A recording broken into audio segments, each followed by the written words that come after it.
Okay, I think we're going to get started here. But first, I'm kind of curious what departments you guys are representing today. You just shout it out. Urban education. Oh, so we got ed students. She speaks for everybody. You're just with these guys? Wait, what? I work in Center X with the writing project, but I graduated in ethnomusicology and music industry. Oh, nice. What else we got? Same urban ed? We're all in urban ed here. Oh, nice. All right.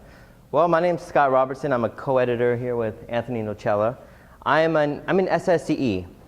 I started quite a while ago. One rule is don't ask me when I'm going to be done with the PhD. I think that's just something you learn not to ask people. This book came out last month or January, just like that. So it's pretty new. It's fresh off the press. I got in touch with Anthony because he's very much a part of this UCLA network, even though he's not. He's published books with Peter McLaren, Richard Kahn. So he's very much a UCLA family member. So for today, we kind of have a two-part presentation. It's about the book, and for me, I don't want to really get into the book, but show the motivation for the book and how we can put the book into practice. And then we have a contributor, Kirby Pringle, who will be a doctor in a week. So congrats, Kirby. He is a contributor. He wrote about the Dead Kennedys. Any Dead Kennedys fans? Sorry, Curbs. We saw a T-shirt, a Hot Topic, probably, right? And then we're going to go into the school to prison pipeline, right? What this means, how youth can challenge that, and mainly how punk cultures and hip hop cultures are kind of the victims of this, right? So that's kind of going to be what we're doing. Yeah, we'll introduce Kirby. So he'll be talking a bit about his experience with the book. And then I'll also share my experience with the book. So here's Kirby Pringle. I'm going to talk a little bit about my background. For this presentation here, I'm sort of serving as sort of almost like a case study, I guess.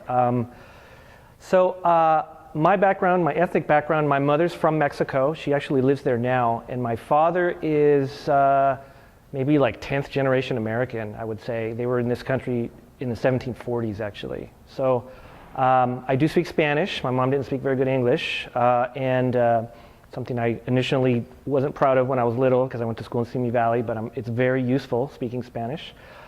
I got into punk rock when I was 12 years old. I'm 42 now, so it was a long time ago. And I had briefly gotten into Billy Idol, who was huge in the early 80s, in 82. And then I got into Generation X, which was his first band that played alongside the Sex Pistols. And so that was kind of my gateway. And then I got into the Dead Kennedys, who I write about in a short chapter in this book right here.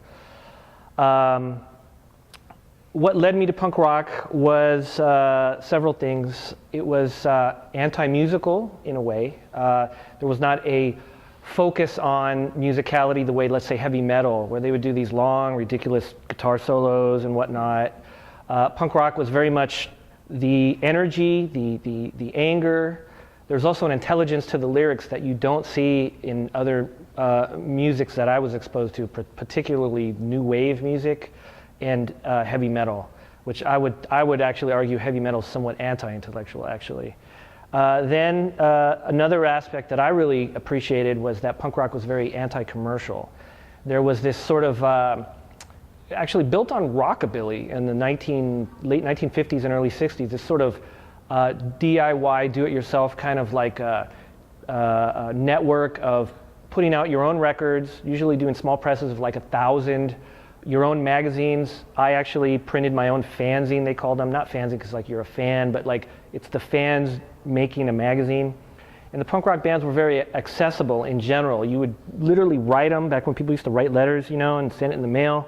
They would write you back. You could call them. So I had a fanzine when I was 14 years old, interviewing some bands that some of my favorite bands. I don't think I could have done that in another genre. Also, it was part of a subculture that I found very exciting. I also spoke Spanish, as I mentioned, and punk rock in Mexico was just starting at that time, and I got a hold of some of that, so that was very exciting to me as well, to hear punk rock in Spanish.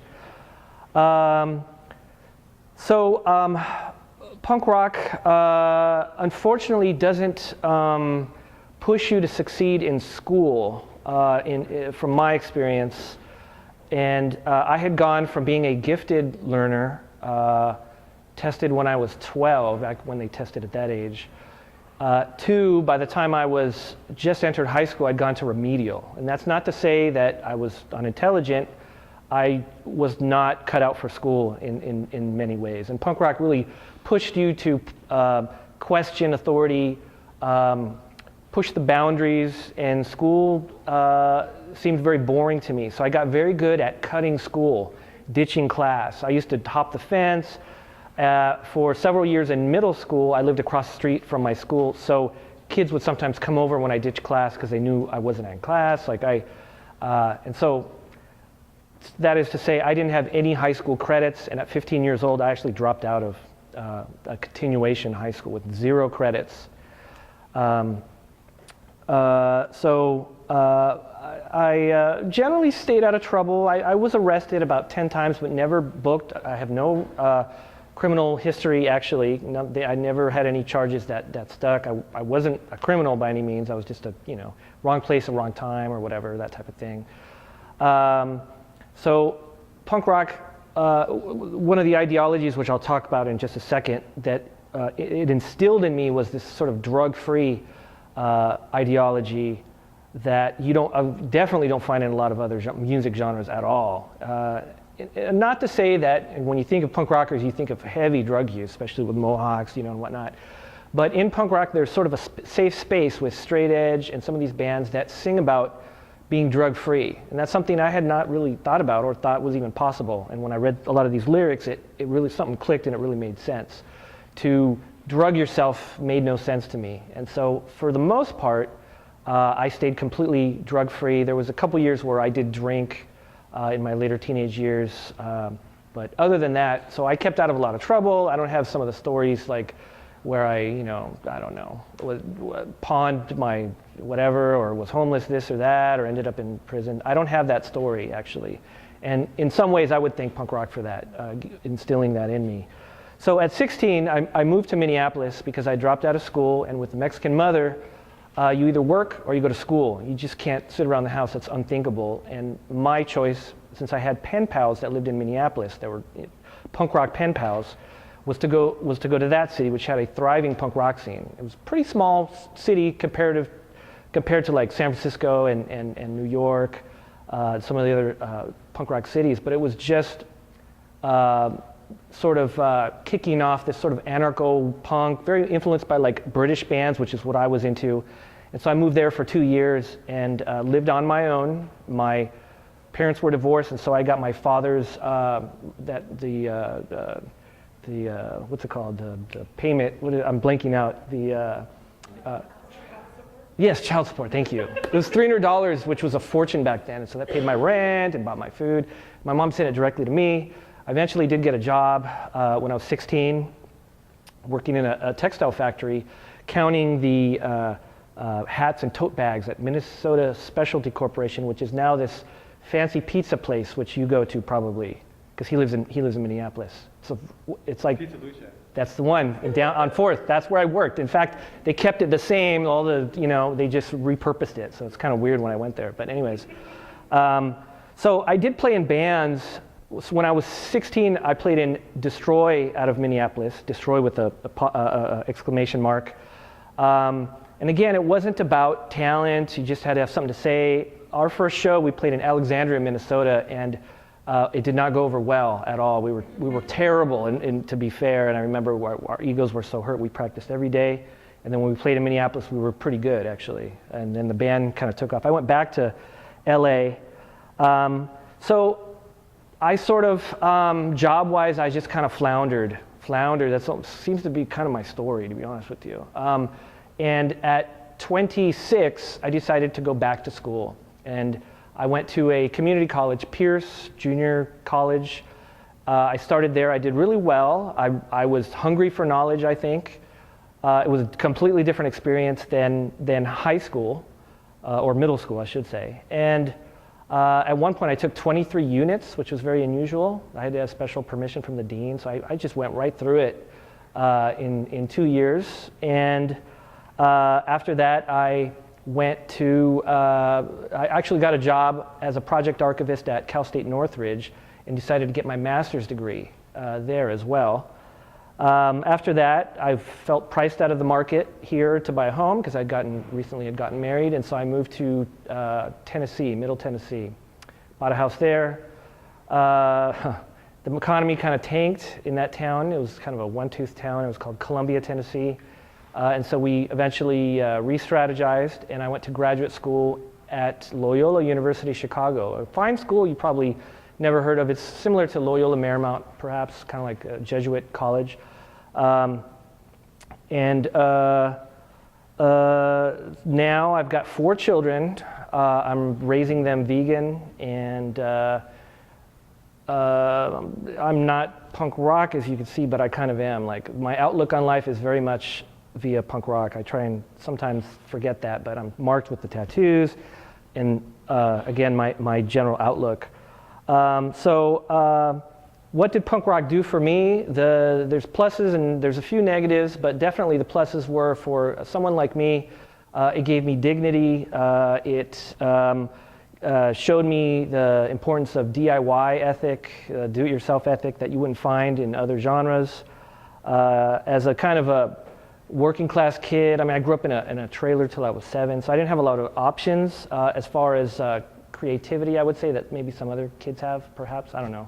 So punk rock gave me very much a way to be creative, forming bands, putting out fanzines, trading tapes, but, you know, that was a big deal, trading cassettes through the mail and whatnot. Some of the negatives is punk rock doesn't really prepare you for the corporate world at all. Maybe that's a good thing, I don't know. It makes it rather difficult, I think, to succeed in 9 to 5. I go to the sandbox with my kids and I see these yuppies there and I can't relate at all. I try to make small talk and it's very difficult. I should probably talk a little bit or mention at least that I'm also gifted. I know that now because my kids are being identified as gifted. And that could be a curse as well. As you know, I don't know if you study that, any of you guys studying gifted education. It could be very difficult just interacting, and you get bored easily. I'm also a creative. So just to recap here, the 4 ideologies of punk rock that I mentioned actually in this chapter, DIY, which I mentioned, do it yourself. Punk rock was like I have a record where someone silk screened on a paper towel, and that's the cover of the record. Not because they were trying to be artsy, that's just the way, you know, they're trying to do it. They didn't have a lot of money to make the record, and so you have some creative aspects of punk rock that have actually been copied. You see a lot of fashion today, like patches sewn on jackets. They got that right from punk rock, or hand silk screen stuff, you know, that looks kind of like punk rock. You'll see a lot of, you know, different stuff from punk rock. The second one, I would say, was anarchism or anarchy. A lot of the bands that I listen to espoused a kind of absence of authority. It's really, in many ways, it's sort of the logical choice regarding politics. It's the next step after democracy, you could say, where you know, communities form their own sort of you know, not laws, but cultures and their own, you know, whatnot. So anarchism is a big one. The other one for me was veganism. So that's how I became vegan when I was 15 years old. So I didn't know any other vegans except in punk rock. Now, you guys probably all know what vegan is. When I could never tell anyone, no one knew the term even. There was no vegan restaurants. There was nothing. Now there's 70 in Los Angeles, all vegan. It's bizarre. My kids are vegan. 70. Yeah, this is the vegan. So a lot of bands sang about this. I grew up, we had a cow and we had chickens. I never thought about, you know, animals and you know, their experience, you know. And then punk rock, you know, there's these lyrics just, you know, made me think about this, and it, you know, obviously affected me, and all 4 of my children are vegan to this day. The other, which I mentioned before, is Straight Edge. And Minor Threat is the main band that's often cited as first sort of inventing that with their song Straight Edge. And I just want to show you, I just want to convey to you what a big deal this is. In music, when you think of rock and roll, it's just laden with drug abuse. Billy Idol, who I mentioned earlier, has a terrible story of drug abuse and whatnot. And Straight Edge was a reaction against this. It didn't come out of religion, but it's, in a way, it's kind of a counterpoint to kind of the drug. Well, actually, initially it was a counterpoint to punk rock, which was developing as abusing drugs and whatnot. And so punk rock really, or the Straight Edge movement really was a counterpoint to that. And for me, I found it very helpful. So I hope I didn't talk too long. That's about all I want to say. So thank you very much. All right. So if anybody's new, I'm Scott Robertson, SSCE student. Okay, so we just published this book, and I kind of didn't mention the 2 other authors that co-edited this with us. So it originally started off as a punk rock book. Like me and Anthony, we connected on it. We had like same interests, like we have to do punk. But then you kind of recognize, okay, we're just like white guys doing the, boy, male issue stuff. So we reached out to some friends. We reached out to Priya Parmar. She's at CUNY Brooklyn. I'm actually proud of this. She's one of the 101 most dangerous professors in academia, according to like David Horowitz. So that's kind of a badge of honor. We also have Martha Diaz, who is a hip hop activist. She opened up a hip hop center in NYU. So they can clue us in on experiences that we don't know. So like for me, punk rock changed my life, and that's kind of a recurring theme for a lot of people with hip hop or punk rock. I learned to challenge masculinity, my white privilege, things that were not happening in schools, even undergrad that wasn't really happening. You can get there to college and like, it's a meme now, right? White privilege is a meme, like white people problems. But 15, 20 years ago, that was kind of rare, right? Like, so we didn't get that. But I do kind of want to read part of a foreword from Chris Hanna of Propagandhi. Do you guys know Propagandhi? Someone does. Okay, there we go. That's our A student. He has a line where it's just that moment where you change. And this happens, Chuck D also wrote, he has that. And when you read the hip hop and the punk, you get this similar experience. I like to think of it like one coin, 2 different sides. But I'll read this because he hits the nail on the head. So, as my friend set an LP down on a turntable and handed me the accompanying record cover, the speakers exploded with a barrage of sound that was as frantic and jarring as anything I had ever heard in my life.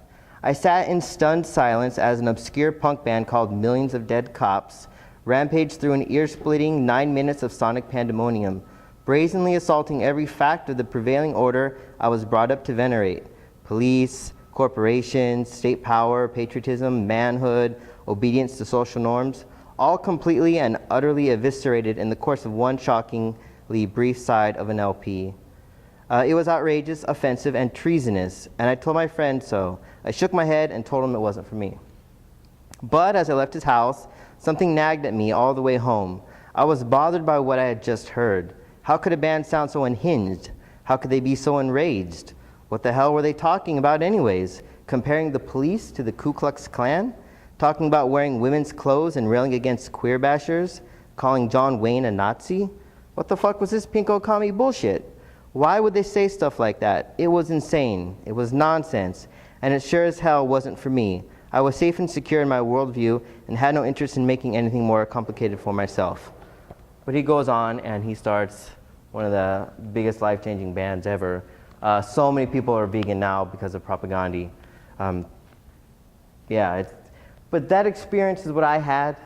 And so one thing I was talking to Priya and Martha is a lot of people in the hip-hop don't know what's going on in the punk scene. They just think, oh, angry white kids, they just go to Hot Topic, dress up, and get mad at the system, right? And whereas punk people don't quite know what's going on in the hip-hop community, right? They're just rapping about thongs and money, right? Not quite getting what's going on. So, so this is my main idea. So this moment why isn't that happening in schools, right? I think everyone's had Professor Erickson, they talk about that light bulb moment. Why can't that happen in school? So that was part of my PhD, is figuring out there's a pedagogy here. There's a pedagogy of punk rock where you're being hit with something, you're attacked with it, and you're faced to self-reflect on that. And why aren't we doing that with schools? So that's part of what this is. So for me, this isn't just about punk. To me, this is a movement for like a student-centered approach. Like where I come from, like I teach community college, and I always have it at students aren't stupid, right? You have to figure out what's going on. And kind of an example, while I was doing classes here, I was doing observations of my nephew and niece. And my niece was having a hard time in her class. And she's mixed race. And she was saying she thought her teacher was racist. So I was like, okay, I'm going to go. Like, hey, I'm a UCLA grad student. Let me go watch the class. And oddly enough, the teacher's reading something like Mark Twain. And it was talking about the servant girls, but referring to them as Negro. And it kept coming up, Negro, Negro. And I looked around, I saw 3 kids of color, it was my niece, and the teacher wasn't interrupting her and saying anything. And she saw me, and I think she went, oh, okay, children, it's okay. That's how they talked back then, right? So what are kids learning? Like, oh, my history is like slavery, and it broke my heart. And then later, even to kind of continue on with you have to understand where students are coming from. There was a question about back then and now, how we have electricity. So the teacher asked, so what changes have happened since electricity was invented? And my niece rose her hand, and I thought that was brave considering what had just happened.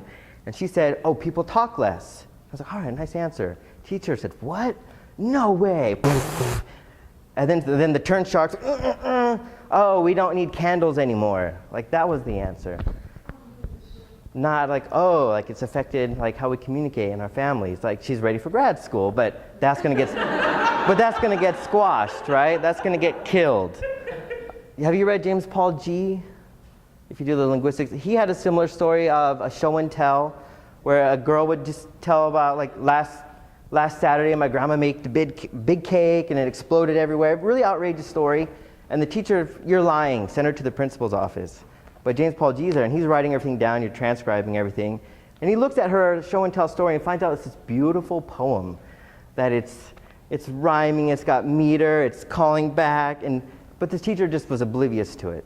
So part of this book to me is to say the student experience, there's something there. We can call it cultural capital, like Bourdieu. We know all these bands, we know the scene, he can make fanzines, that has value. But we're also learning things. I'm learning about my white privilege or about my masculinity. One of my favorite songs by Propaganda is Refusing to Be a Man. And even in punk scenes, when people are moshing, they would call them out, why are you so violent? And to me, that's always one of the beautiful things about punk is they will challenge each other. Okay, you're being racist, you're being sexist. It's there. And to me, that kind of dialogue kind of gets missing in schools, or especially TV, right? You have it, it's a narrow view. So I might speak later, but that was kind of my idea with this book. But the big thing is getting this into practice, and I think this is Anthony.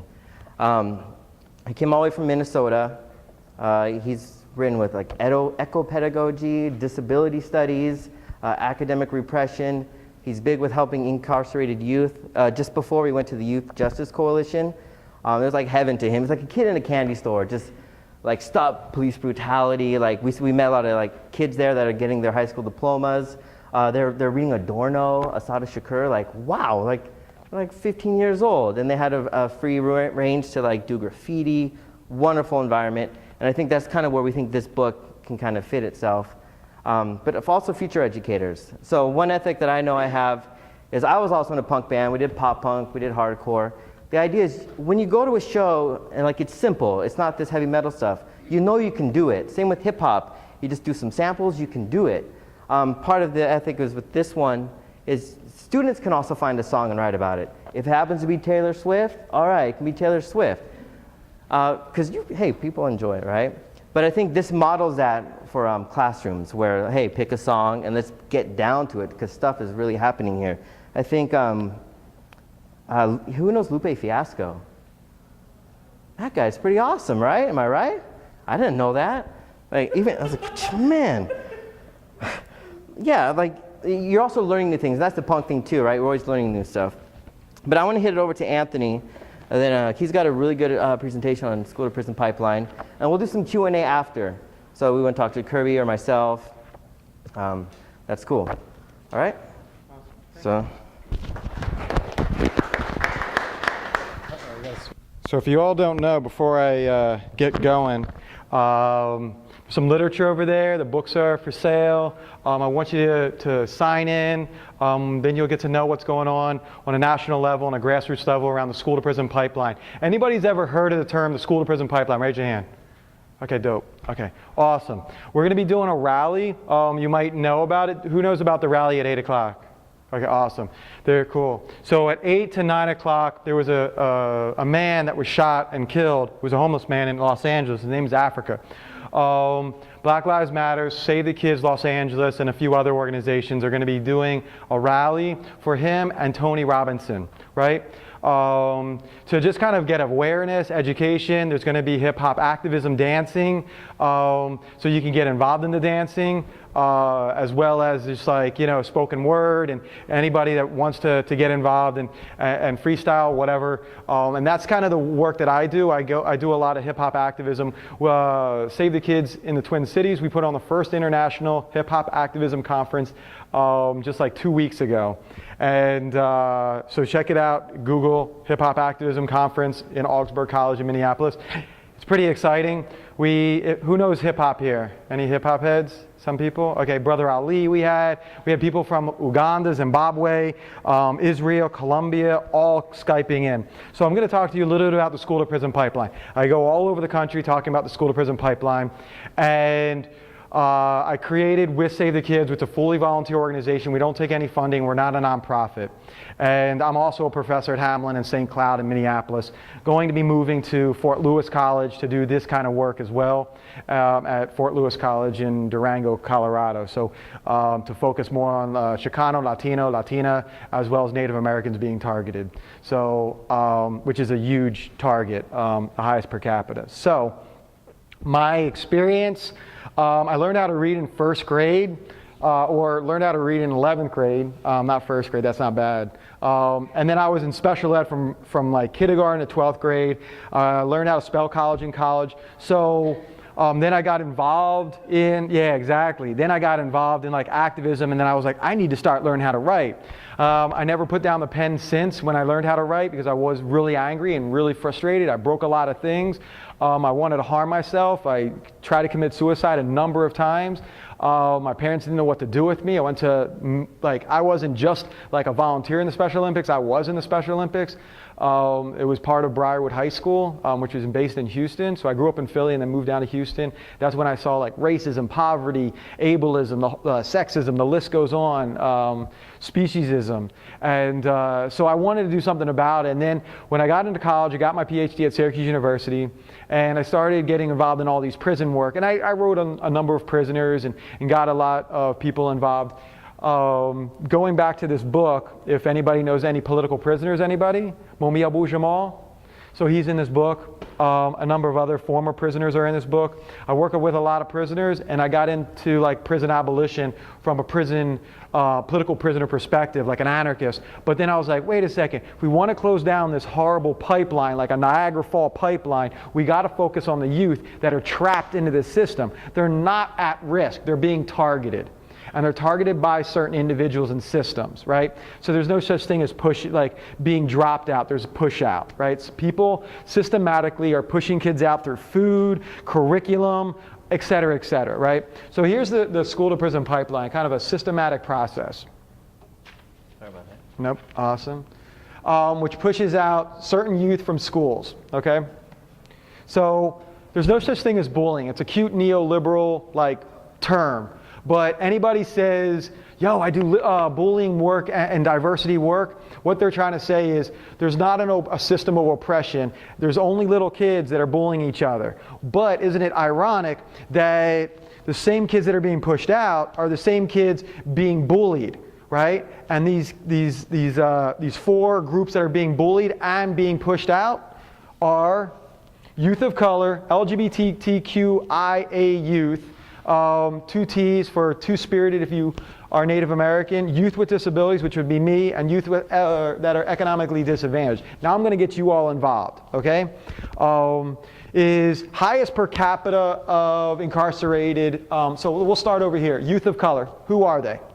And you grab some food, grab whatever you need, okay? Youth of color, which one? A, B, C, or D? What? C, okay.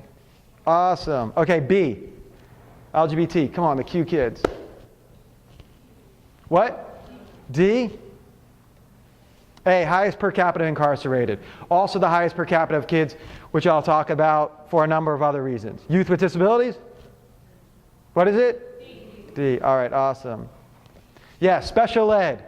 I do a lot of presentations around the country about why we should abolish special ed. I teach in School of Educations. I've written about it in this book. The School to Prison Pipeline book that I did has a lot of the main individuals focusing on the School to Prison Pipeline, including youth justice coalitions in that book. So what is the cause of students being pushed out? Okay, so this presentation is going to get you to look beyond intellectualism and to really look at some real fundamental issues around the School to Prison Pipeline. I made this for kids that are incarcerated. I created the first hip-hop music studio in the country in a detention center.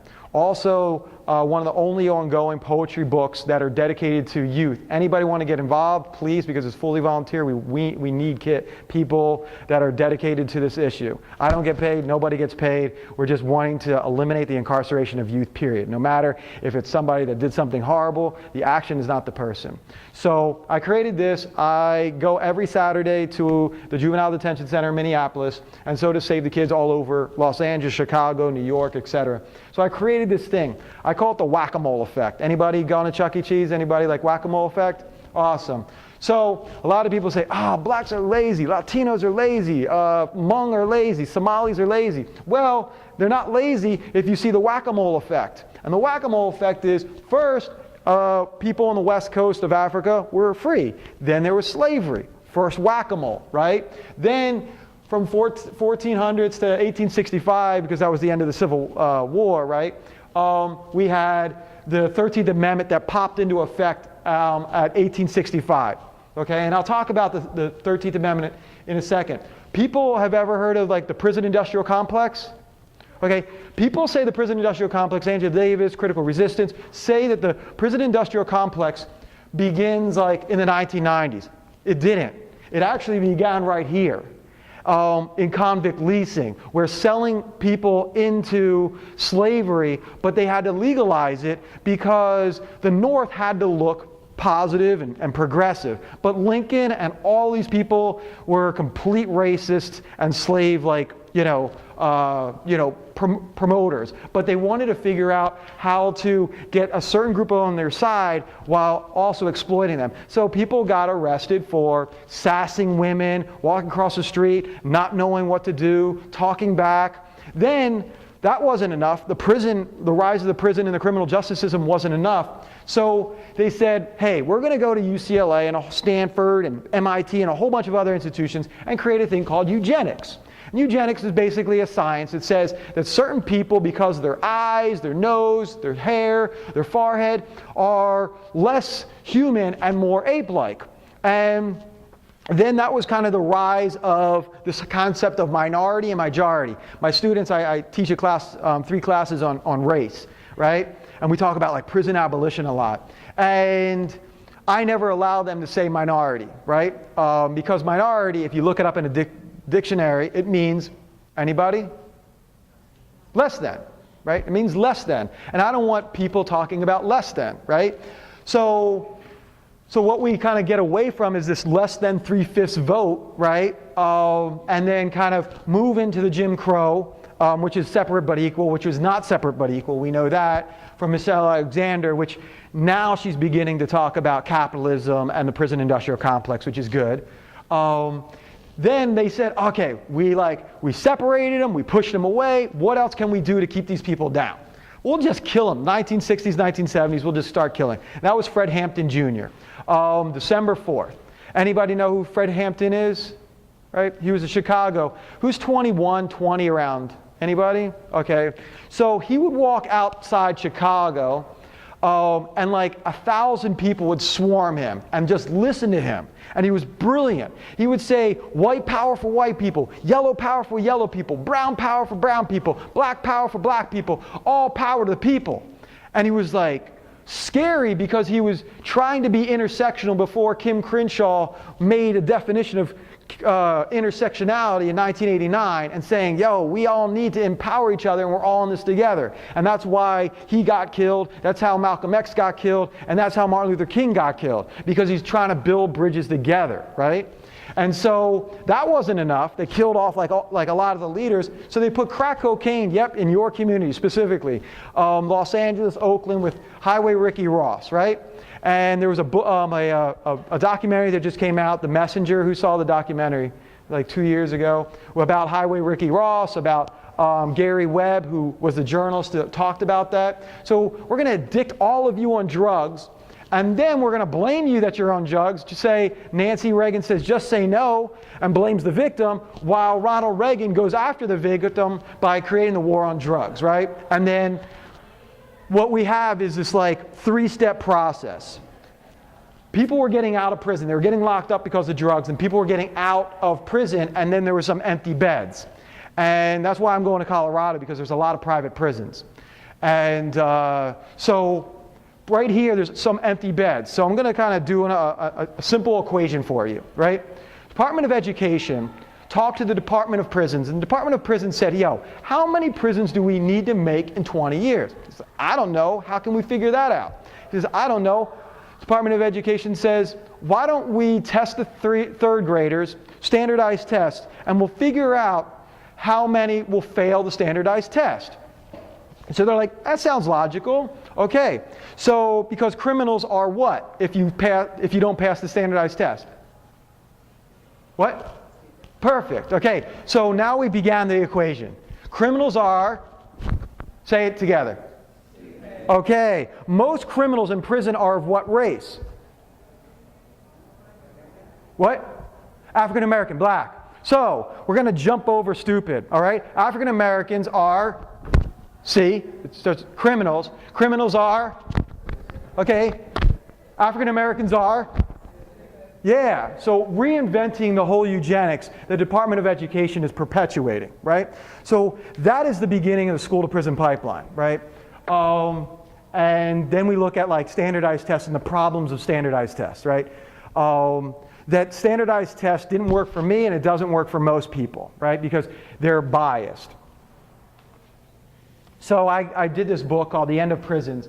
And Foucault said it really interesting, because he's like as a professor and philosopher, he died. And he's like, isn't it surprising that prisons resemble factories, schools, barracks, hospitals, which all resemble prisons? And we can just look at the Ford factory. Ford factory, then factory farms of animals mimic the Ford factories, which the Holocaust and those camps and trains mimic the Ford factories in the United States, in Chicago. So we can see like there's a resemblance here of how people are kind of, this is another book I did, kind of looking at how schools and prisons are similar, cameras, surveillance, walk-in lines, don't be expressive, white walls, security guards, SROs, the list goes on, right? So is it better or worse now, right? So in Minnesota, we have 97% of the teachers in Minnesota that are white, right?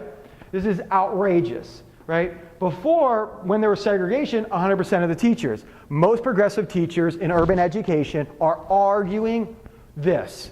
We need to get more teachers of color into urban education, whatever urban education really means nowadays.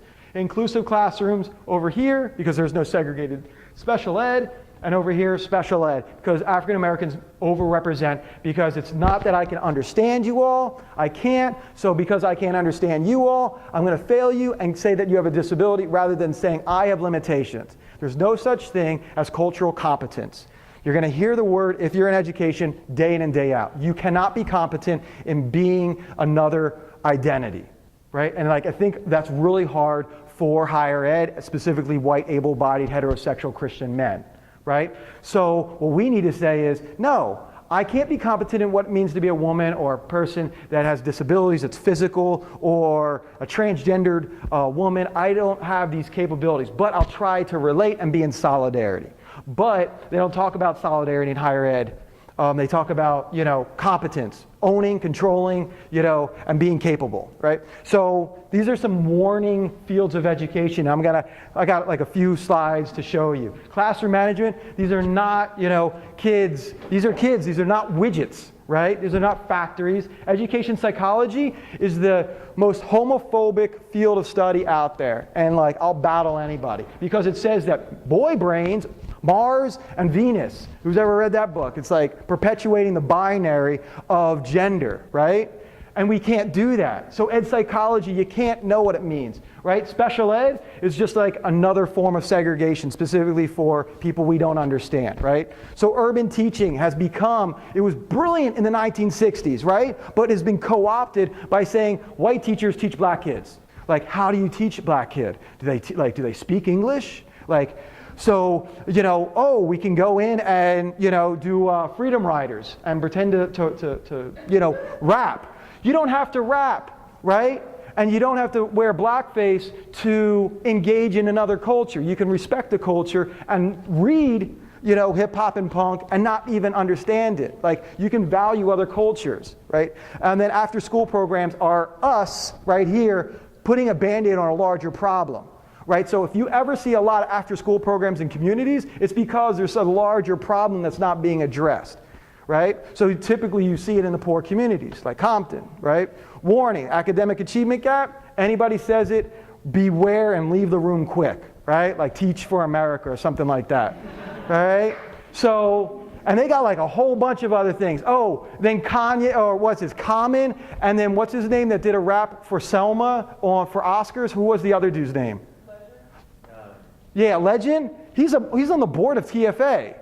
So he's breaking down racism while he's perpetuating and being one of the most white supremacist nonprofits out there, right? So we have to really understand, are these people really singing it or are they not? So academic achievement gap, what is it? And let's not fall for it. No, there's no opportunity gap. There's no economic gap. Just throw out all this concept of gap, right? Because a gap is forcing somebody to be you. Maybe people don't want to be you. And thus there's no gap to make them to come to you. Does that make sense? Right? So I think everyone's no, there's an opportunity gap. They don't have as many opportunities. Maybe they don't want to be white capitalists that are sucking the blood out of everything in the world. What a concept. So I think that's the problem, and that's the problem of, white supremacy, that we cannot think that nobody would want to be us, right? Be on time to everything, While you're your mom's dying in the hospital, you got class. And we're maybe class is not important as my family, right? So again, homelessness, focusing on the youth population. It's one of the beginning pushes for LGBT. Ferguson Pollock's, I do a lot of work around the school to prison pipeline and police brutality. So some of you all might have heard in the last 2 weeks or so about this. This is the Ferguson police stats. 2.6 million on traffic stops. That's how much they revenue a year. 3 to 4 charges for a single stop. Not one, but you're if you're stopped, you're going to be okay, tail lights out. You don't have 40 PSI in your tire, whatever it is. They'll find, walking funny, which is another one. The manner on the sidewalk, 20 to 30 of the Ferguson revenue comes from traffic stops, okay? So as Scott was talking, while making up to 67% of the population, African Americans, they add up to 85% of the traffic stops. African Americans are twice as likely compared to whites resident to be searched on a routine traffic stop, even though they are 26% less likely to be carrying contraband to whites. And then finally here, manner and walking on roadway. I don't know what it means, but that's what they say, right? And then we also find that Ferguson there's the emails came out by the Department of Justice. Who saw those? Right? They put out an email basically saying that these emails were coming out because by the way, you don't own your email. If it says ucla.edu, they can go in at any time and not ask your permission. And so that's what they did with the Ferguson police. And they said, oh, Obama, will be out of here in 4 years because that's as long as a black man can keep his job. Then they made references to Michelle Obama and being chimpanzee-like, a lot of things. And so so for my students that I teach in criminology that are completely from rural communities that have parents that are cops, which I totally understand, that's fact right there. That's not my opinion of me, Anthony, radical, anti-racist, so we have to look at all these things, right? And here's some other things. 88% of the time when police use force, they use it on blacks. Dogs, 15% of the time that bit somebody, all 15 times bit a black person, right? So we have to look at is this stuff over? Number one reason for LGBT from family rejecting, looking at these things. So again, going back to these 4 groups, I always focus on all 4 groups, not just one more than the other, right? We've got to address the massive school to prison pipeline, right? 1 in 3 transgendered youth will be turned away from a shelter because they don't know where to put them. And so if you fill out a form, typically on your license or on homeless shelters, they say man or female, and they put men or boys in one place and the boys and the girls in another place. And if you're transgender, they're we don't know what to do with you. It's legally damaging and can be liable for us, so we don't know where to put you. So that's what's going on here. And then I talked a little about the school to prison pipeline and the war on drugs. So I made this for the youth that are incarcerated that I work with, right? So it's really simple. The U.S. has no prisoners, right? We have 2.5 million slaves in the U.S. because of the 13th Amendment. The 13th Amendment really says something simple. It was created in 1965, right after the Civil War. Section 1, neither slave nor voluntary servitude, except as a punishment for a crime whereof the party shall have been duly convicted, shall exist within the United States or any place of that jurisdiction. So we have a lot of slaves in the United States. So when somebody says, how many prisoners do we have in the United States? We don't have any prisoners. We have slaves. And that's why Victoria's Secret, JanSport, KFC, McDonald's, US Air, American Airlines, the list goes on of products and companies that use Verizon, Sprint, that use slave labor anywhere between 20 cents to 35 cents an hour, right? A lot of the products that are at UC schools as well as Cal State schools are constructed through that, right? So boys are being attacked through sagging. And this is kind of the hip hop / punk stuff that I was kind of speaking about. Louisiana town, Florida, New Jersey just passed the law. It's not about sagging, because if it was or not seeing anybody's butt. Because if it was not about seeing anybody's butt, then I wouldn't then leggings and Uggs would be outlawed in this country. But they're not. It's not about not seeing people's butts. It's about not being allowed to express yourself if you're a youth of color. And that's what they're targeting. So if you're against seeing kids' butts, then keep it silent and talk to them one-on-one. But don't be vocal about it, right?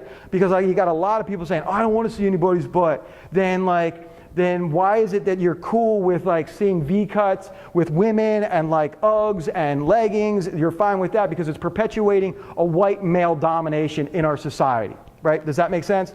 So again, we have a lot of young ladies that are being pushed out of school, out of the Olympics, or being harassed in the Olympics because her hair wasn't straight enough. And so we have Tiana Parker that was in a school, but hairs such as dreadlocks are unacceptable because it's not maintained hair. So if we look at the 100% of hair products in the US, 85% of them are bought by African American women, because they're told perpetuated to hate yourself. And the first, oddly enough, woman that becomes, or African American becomes a millionaire is who? What? No, Madam T.J. Walker. She was the first billionaire, right? Who uses Madam T.J. Walker's products like a flat iron, relaxer and bleach on the skin. But Madam T.J. Walker was the first millionaire African American, and it was to hate yourself, right? And we have to understand these things, right? The U.S. Army just outlawed dreads and anything natural on African American women. So you have to have straight hair and short hair and things like that. Yeah, that was just recently in the last year that was passed. So Oklahoma has banned hoodies because, of course, if somebody's going to commit a crime, they'll put their hood down, right? Like, because they don't want to get like arrested for, you know, a hood illegal, but they're going to rob a bank, right? Like, it doesn't make sense. If you're going to rob a bank, your hood's going to be up and you're going to have a mask on. Like, but what they're trying to do is criminalize youth of color, right? And this law is trying to be pushed because of Trayvon Martin and that major example, hoodies up, right? Does that make sense? Because like, if you're robbing a bank, the least like worry is if your pants are sagging and you've got a hoodie on. The probably like more likely is like, I'm going to kill somebody and I'm stealing like $500 million, right? Like, and I'm going to have like hostages. That's probably like a little higher on like the issue, right? So I'm going to go through like special ed stuff. I made this, like Scott's seen it, so I'll go over this. I designed this for the kids because they're like, I'm stupid. And I was called stupid, the R word, all these things in segregated. And I was like, no, this is what they do to you. They first stigmatize you with IEPs. I think every single person in a school, K-12, charter, public, private, whatever, higher ed, should have an IEP. Or nobody should have an IEP because we all think differently, right? So we stigmatize kids, we segregate kids, then we silence them, suppress them, and sentence them, right? So thus the reason why a lot of people in prison and in juvenile detention centers are people with disabilities, mental disabilities. And if you don't have one while you're going in, you will have one leaving, right? So, you know, if this is not the problem, we have an ecological issue, right? Environmental and breathing and things like that. So my next book is going to be focusing on the school to prison pipeline, on how food and environmental justice is a really important food problem because you got diabetes and you got these kids bouncing off the walls at like 8 in the morning and they're like, why did Kirby fail the test? Because he was drinking high C and Pop-Tarts while the young kid in suburban like Beverly Hills, wherever your suburban like community is, right? Like, is eating organic oranges, went to like Native Harvest and Whole Foods and Trader Joe's, while this one's like over here is eating like sugar out the wazoo, right? And then we're like, this kid's got to fail. But he can't sit still. So what do? We dope him up on Ritalin. So then he's drooling at the end of the day. And then like we like give him some sugar and then he like is like messed up, and then when he goes in the after-school program, he gets kicked out, and then the school-to-prison pipeline begins, right? So we have to understand this larger systematic issue of not allowing to be expressing yourself, right? So what are some effects, right? Typically, African Americans are averaging around 40 to 50% graduation. About 90 to 97% of youth that are incarcerated are in a detention center, right? Or people, youth of color, right? Suspension. Over 3 million students receive out-of-school suspension a year. Save the Kids is trying to push protest, and we, Minneapolis, with a few other organizations, MMEP, have banned in 2016 out-of-school suspensions, which is a reformist thing because we want to like ban it all together. But it's a step in the right direction, right? So suspension based on race, 1 in 20 white students, 1 in 13 Native American students, 1 in 14 Latina students, and 1 in 14 black students. 1 in 4, sorry. Thank you. Today, the U.S. is 15% of the world's population, has 25% of the world's prisons. Arrests in the United States. So let's go back to that. They're like, yeah, but there's like most of the people that are getting arrested. I hear this from like so many police officers, and like I was like, you got to go back to your books. And you got like in Arizona, New Mexico, like police becoming police at 18 years old with a GED. Like these people should have PhDs and like multiple amounts of PhDs if they can take a life in the matter of seconds. Right? Like they should be the most educated people with negotiation, conflict resolution, youth building skills, everything, and they have the least amount of skills. Right? Like this is dangerous. So what we say was like, no, but blacks get most of the arrests. No, they don't. Something happens between their arrest and the prison, and that is called white supremacy and white privilege and white domination. Because we look at the high percentage total in 2009, 7 million, I'm just like not going to say all the numbers, 7 million white students, 3 million black students, half the percentage. While we go back and we see that African Americans now constitute nearly 1 million of the total 2.3 million incarcerated of the population. So it's like, 6 times the rate of whites, right? So I'm gonna skip. Here's some solutions. Like, okay, you just bummed me out, Anthony. Like, you just like told me like all of the United States, even Obama, is a bad person, right? So, like, Obama might not be a racist because you can't be like racist if you're a person of color, but he can be dominating, perpetuate systems of white domination and white supremacy, right? And I'm not saying Obama is a bad person. I'm saying the system that he's part of is a bad person. I don't believe that like Billy Bob, the cop, is a bad person when I'm chilling with him and drinking orange juice because I don't drink beer. So like, because Coors Light and most beer companies like aid in like white supremacist institutions.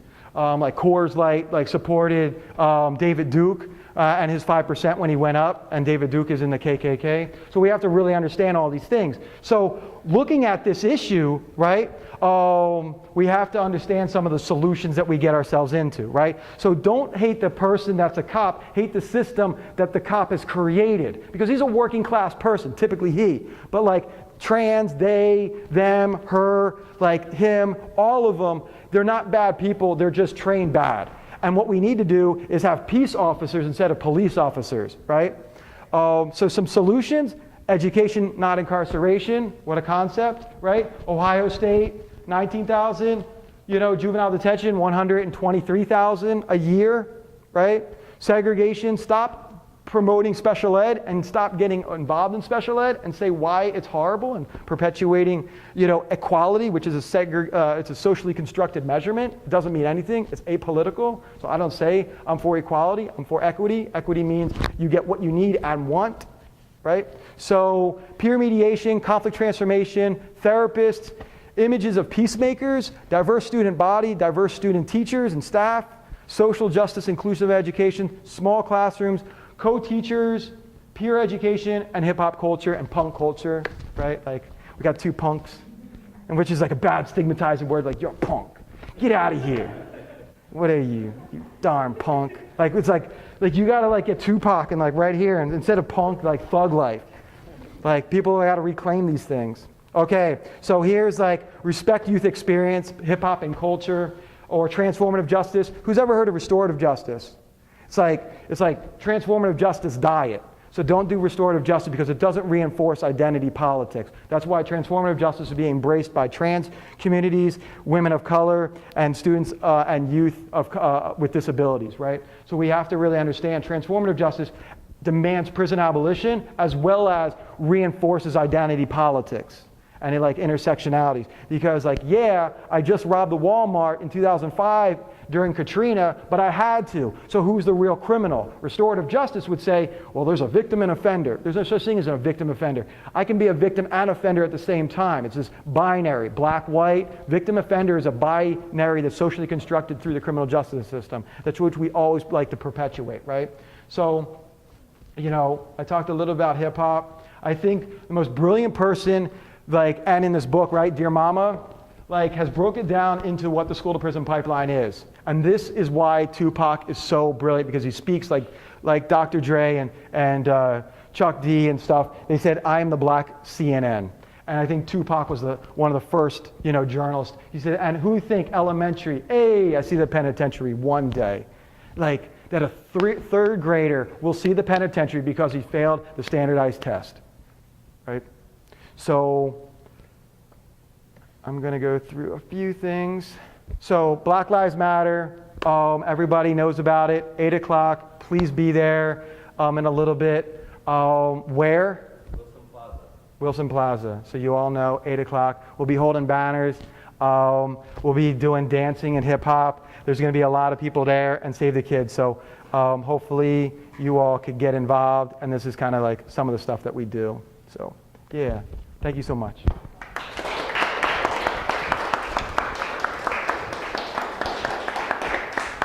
Open up some questions if anybody's got some lingering things you want to ask. Well, So, we got class. oh, do they have class? Do you have class?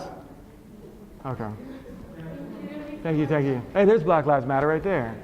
All right. So any quick questions? Nothing? Yeah. I'm wondering what you know about education in the prison system now, like are there teachers, or is there what is the route to get to teach in the prison, or is You can contact me personally with Save the Kids. We do inside programs for free, and there's a lot of politics in inside programs, and I'll give you like 3 examples. Most inside programs, you could get a BA in the 1990s in prison, you could get a master's in prison. They took that out because a lot of people were like, well, that's not fair. I have to pay for my degree at Cal State, whatever, Fullerton, so they should be paying their, thing. But they don't understand the larger systematic issues, right? So now these people are not doing anything in the prison, right? So a lot of volunteers are now, like professors and things, are now volunteering to give credits if they're like related to, so you can give a maximum of like 12 credits in a prison, and you just keep on doing those same classes, which a lot of people, if they're doing like 25 to life, are doing. Youth, like the most amount of volunteers in a prison are male maximum prisons. They got like lineups of like wifeys and shorties and like moms and sisters all like lined up. The least amount of volunteers going in and programs going in is the juvenile detention center, right? They typically, like Save the Kids, will have our own binder, and we'll have more volunteers a week than all volunteers in general for every single like kid. Cops, probation officers, lawyers, parents, anybody. Teachers, like we'll have more. So, but there's like GD programs that I've started, like a lot of different stuff that you can start. But there's also like, who goes to the like Save the Kids programs? We guarantee that if a kid doesn't like Scott, let's say, he's doing a program, like they can leave. They're not forced to be there. Also, all kids get to go, rather than, hey, if you do good this week, you get to go to the Save the Kids program, which then perpetuates the system of punitive justice in the system. So we're like, no, everybody gets to go, and it's voluntary. They can say like we're dorks, and they can leave, right? And so a lot of our stuff is not speaking to the kids. We play Duck, Duck, Goose, Simon Says, all that kind of fun kid stuff. And then sometimes we talk about racism and police brutality and stuff like that if they want to. So that's kind of, but yeah, we can try to get into the LA County like jail or prisons or stuff like that, which would be great. And contact me and I'll get you like involved. Some of the programs are good, some of the programs aren't. It's like, I'm not here to blame the kids or a prisoner on what they did. They getting that like a million like down their throat, right? Like I'm saying you didn't do anything wrong, it's the system. I'll be the one out of a million saying that, right? I'll be like, you can change your life, just navigate it better. If that makes sense. If I may say, I interviewed for the Prison University project at San Quentin. Jody Jody Lulan or something. She's not there anymore as of this year. But Prison University project, San Quentin, they particularly need math and science, or whatever that's worth, if that helps you. And it's usually one semester. I don't know, I thought it would have been experience. But ultimately I didn't do it.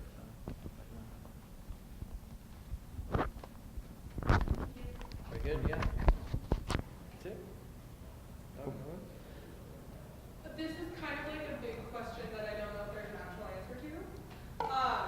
But is there anything that we can do to help teachers who are already in these systems, who are perpetuating things that they don't realize that they're perpetuating, without making it a conflict? Does that make sense? Right. Because I'm working in a middle school that's local. And it's a charter school, so there's a lot of people being bused in from everywhere. It's a very mixed campus as far as the students go, but it's like 90% white teachers, and they don't realize a lot of the time the things that they say, the things, the microaggressions and things like that are in all of their normal conversation that are really affecting these students. But I don't know how to address that as somebody who is much younger than them, who doesn't technically have as much experience in school, but does have experience as a student in school and being on the receiving end of that. Right, that's a tough call because you have to set up a workshop because you can't go one-on-one with all these teachers. Right. And then teachers don't want another workshop. They got tests to do, papers to grade. Oh, we got another workshop. I don't know how you would, Anthony? Is that something that's like attackable? Like in this book, and I said something radical just like because I'm radical, and like I got to say things that other people won't say, and I've got to use my white domination and say it. And like I said, but I think a lot of people believe it, is like we need a moratorium on hiring any more white people. And so like in schools, like even though there's a lot of great white teachers, I'm not saying that, right? Like, but and I don't think it's that simple of a problem, but we do have 97% of teachers like that, like that's problematic, and you have a higher percent. So I would first put in policy in the school, like that would say something like that, for like that would reinforce like we cannot hire anymore, like, you know, teachers that are white, like this is getting out of control. So you can do that. That's really simple. Like, there might be a little bit of pushback, but you can like play around with the wording and language. The other thing is do workshops and like, you know, teach-ins and things like that. Drop some like literature on the DL, like on a table or whatever. But it, like, me being an activist for like 20 something years, I know, and I've done like everything, like I got in people's faces and screamed at them. That's probably not gonna work. Like, sit down and be like, yo, did you see this book I'm reading? Like, check this out. Like, and then like compliment them and try to build a friendship with them. And then like, they'll probably be more open to like changing. It sucks, but like, you know, like being in somebody's face is probably not gonna be the best strategy. I think part of it, if you can get to the kids first, let the kids know, like, that gut feeling you have about your teacher being a little crazy, like, yeah, you're onto something there. And that's kind of empowering. When I wish I had this as a student. I didn't have it, but where, you know, your teachers are wrong and make mistakes. I trusted them. Like, I regret that now. I wish I was one of those kids that knew it was all bullshit. So if you can get to the kids, and that's kind of what these books do, which is the hip-hop culture, the punk culture, that's what's happening. So like, my whole undergrad was completely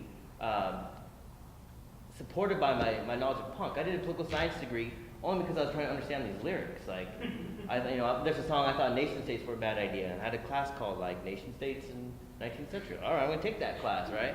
So to me that informed it. So if I said something like we talked about police brutality, and a lot of the kids were like, oh yeah, you know, it's the one rotten apple that ruins the bunch, and I was like, no, it's not just isolated incidents of cop jocks kicking ass. It's a fucking war machine protecting the wealth of the employing class. I'm like, all right, propaganda.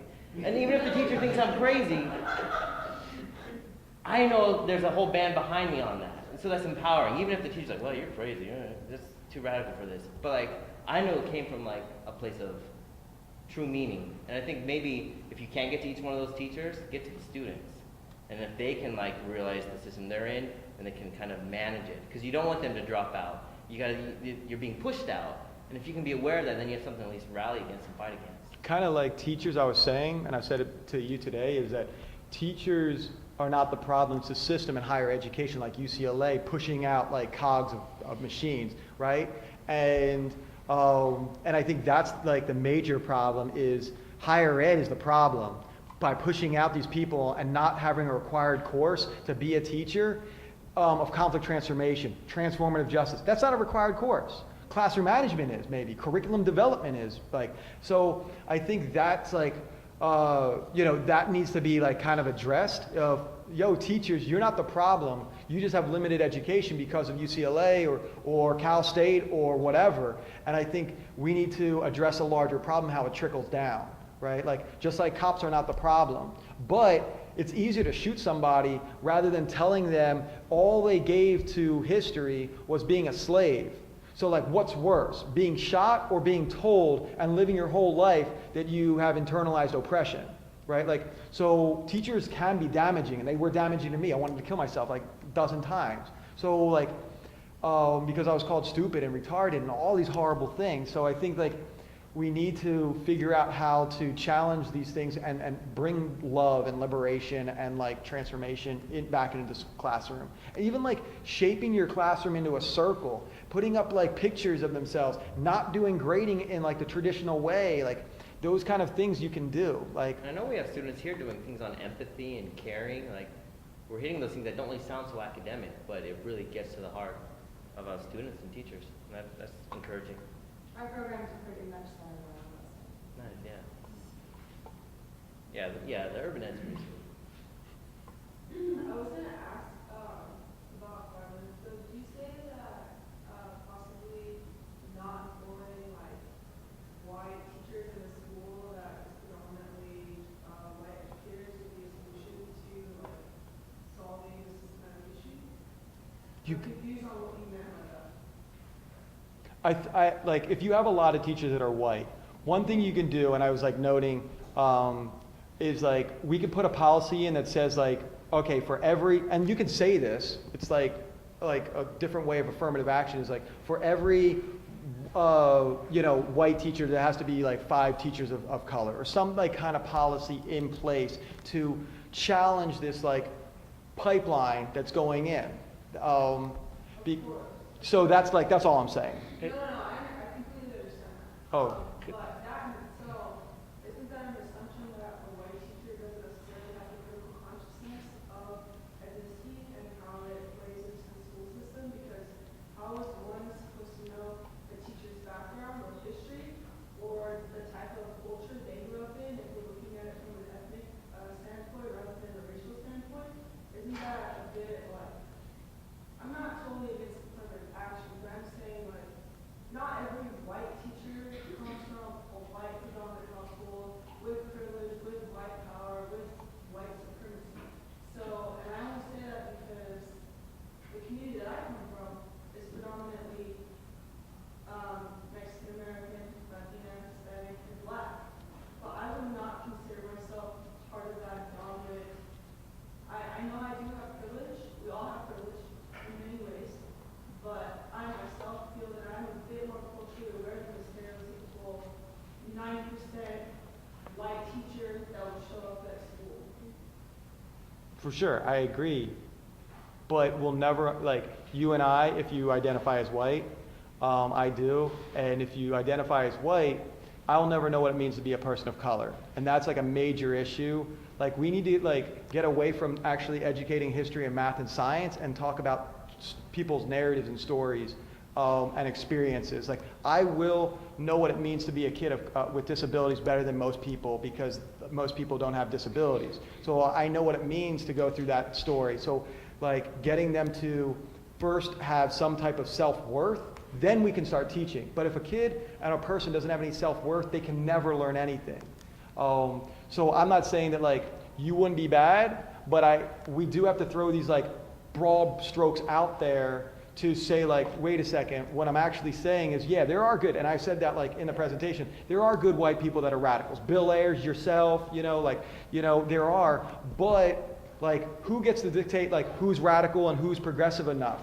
So like to kind of protect, this group is like, let's get like just more diverse people, and there needs to be some type of radical extreme policy in place, if that makes sense. Like, I don't know what it is, but like 97% of teachers in Minnesota, like I don't know what is in California, but it's got to be.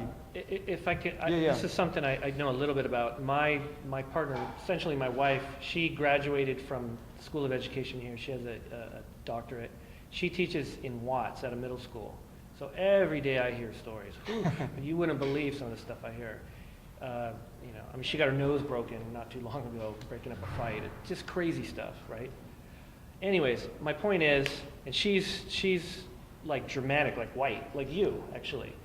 I wish she were here. She would have a completely different take on. I've seen her go through the hiring process, the ethnic politics. We're in this city is majority Hispanic, majority Latino, so it's a little more complicated, I think, than the white-black thing for starters. In fact, even the school in Watts is 80% Hispanic, so it's very complicated. And I understand the Hispanic. How can I say this? Let's just say ethnic, I don't know, preferences, My mom lives in Mexico, so I understand, I'm kind of aware of this.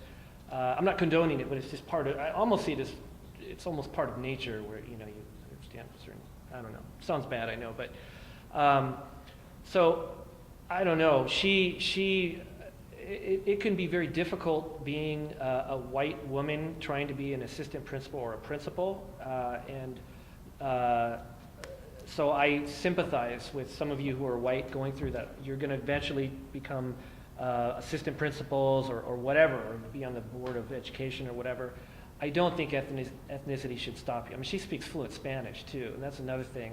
It becomes very complicated, Maybe you speak Spanish as well, I bet you do, or some. Yeah, you do. Okay, I thought so. So for me, I'm white, Kirby Pringle, but I'm very white, no doubt about it, but I'm also very Mexican too. I mean, I'm about to get my Mexican citizenship soon. So I don't know, I have to say something, so I sleep tonight. I just hope that there's not such a focus on ethnicity. That's my personal feeling. So.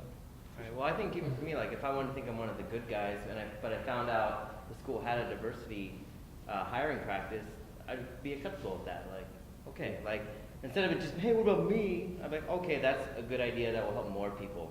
And because there's been a history of people not getting that foot in the door, like, okay, that's, although like I have that white privilege, but there's class issues. I grew up with people of color around me, but I still know. I was talking to Anthony about this. Like, even though I grew up in like that complex with them, and we played games, and I didn't really have other white friends in the home, I still didn't quite have that experience of how we told stories, how we communicated with family. It's still not quite there. I can be familiar with it, but it's not me.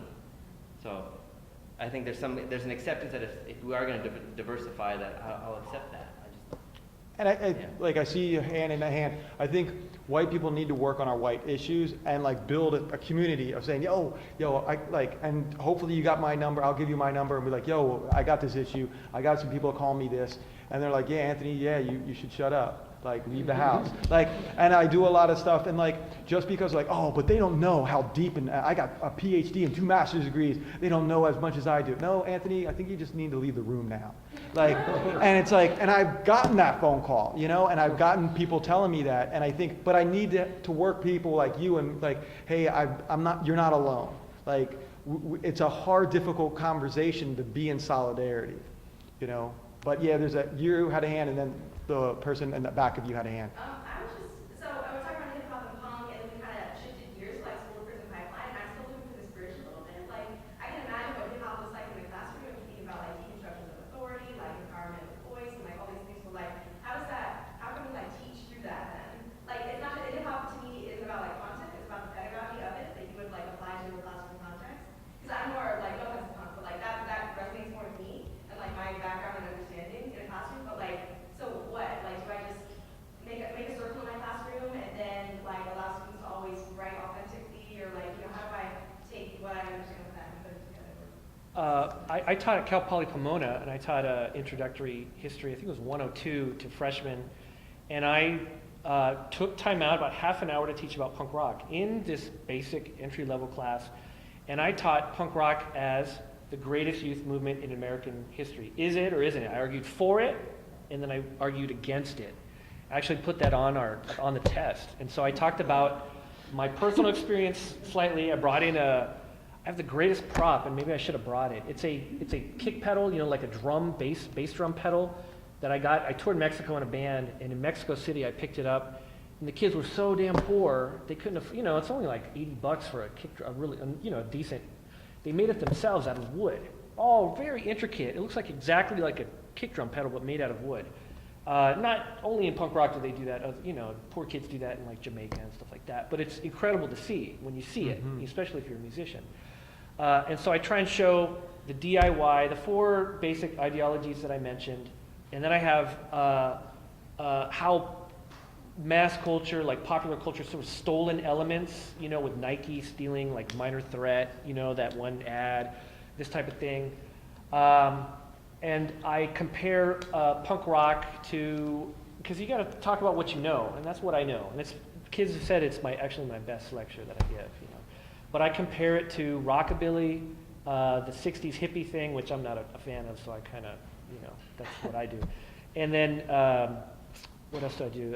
And then try and relate it to modern day popular culture. A lot of like DIY, that term, when I was into punk rock, no one knew that term, and now it's everywhere. DIY. Vegan? No, there was no other, like I said, there was no vegan restaurants, no one knew.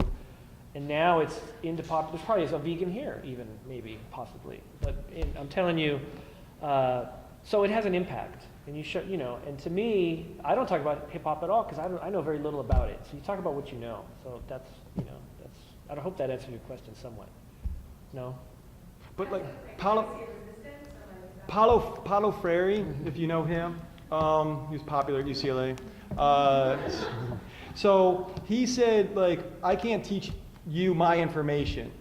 You've got to teach me my information, right? Like, so I want to hear their stories, and that's how you bring hip hop and punk into the classroom.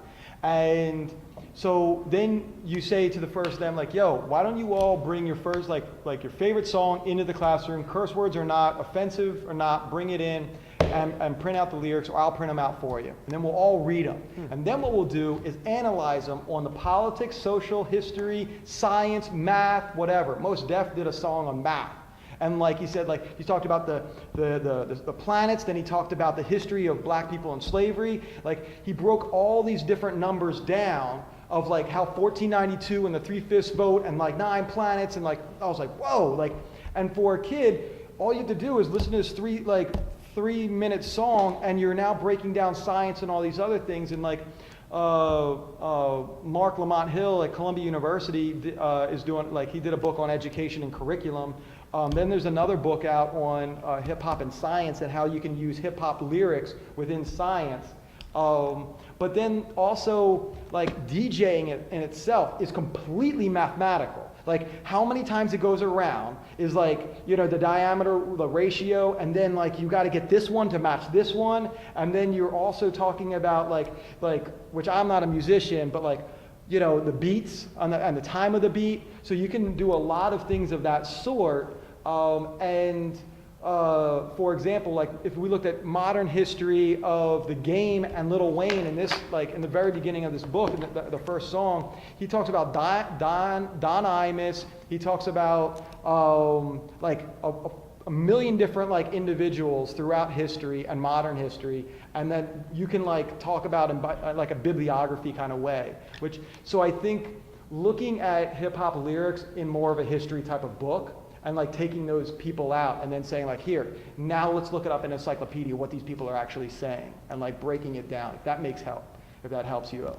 Like, Yeah, I just think the difference between being culturally relevant and culturally responsive. And half the hip hop I like, my kids would be like, it's stupid. You know, like, and just like, they'd be like, okay, so like what about this song that you like? And things that they would come in with. And like, I would be able to connect to. And then like, you can always find hip hop as content, but I'm thinking about like, the notions of the movement and how do I give that to my kids? Like that's what I want. Is that like resistance, or that like using your voice and like feeling confident in it and speaking when you need to, and you know, like deconstructing authority. And I guess that's kind of like that bridge between that. That sounds like a paper you'd assign to them or something with guidelines. Yeah, I wrote them a couple. Yeah. Undergrad, but Yeah. nothing that I got to explore fully enough because I was Yeah. like 19 and now I'm like sitting here 5 years later. But it doesn't always have to be political. It can be fun too, Right. right? Like, bring 2 Chainz in, bring these people that are not political in, and then just let them have fun. And then it turns into politics by having fun, if that makes sense. Like, I think too many people are like, oh, NWA, KRS-One, Public Enemy, like let's choke the kids on that stuff. Like, no, like let them just like be themselves, and then bring somebody that's a DJ in, and then like it becomes like knowledgeable. And then like the next test is like, how do you DJ? How do you blend, like if you get yellow and blue together, what color does it make? Okay, we're gonna make a mural on the wall. And then like now we know art and colors and like different kind of things like that. You know, and there's a lot of science in and painting, like, which, you know, graffiti and all that good stuff. But yeah, shoot me a message and like I can put more people in contact with you instead of myself that actually do a lot of the stuff.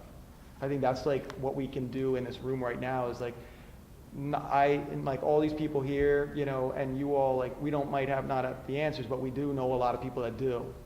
And we've got a little bit of truth, but if all of us put it together, we got a lot more. One last one? One last question? Yeah?